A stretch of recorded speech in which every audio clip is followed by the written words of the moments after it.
Тэгээ өнөөдөр намайг энэ зочин суудал суулгацсан байна. Урдны нэг үгүй толгой. Хааны сентид ойрхон түшмлийг суулгаддаг гэж. Нэг л нэг хавьяастай хүн уран зохиол ороод ирсэн. Тэгээ намайг гаргадаг. Үсээх ургуулдаг, тамиг татдаг л гин. 20 жил би дурамжлагдсан. Гэтэл ариун юм нь бол дэндүү цацрах чадвартай учраас би бол мууг ариун сүлдэг байх л гэж боддгийм л.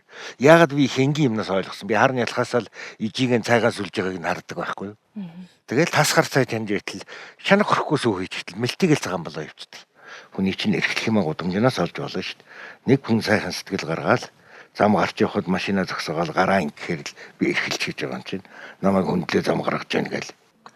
Энэ орчлонд ирээд энэс үнтэй хувцсан мөс үзээг ерөөс үзээг байхгүй. Миний дэргэд байж намайг хайрлаж өөрийгөө хайрлуулж яваа хүнээс бол чи хэний хөөхөд гаргаав гэж асуух хэрэг надад байдаггүй. Байдаггүй санагддаг байхгүй. Юу вэ? Яаж байгаа юм? Яаси.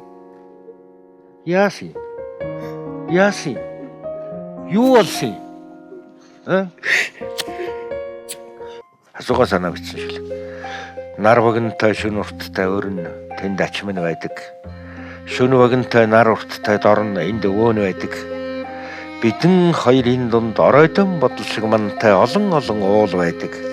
Бидэн хоёрын дунд санахтан үлсэн нулимс шиг салаалсан олон мөрөн байдаг.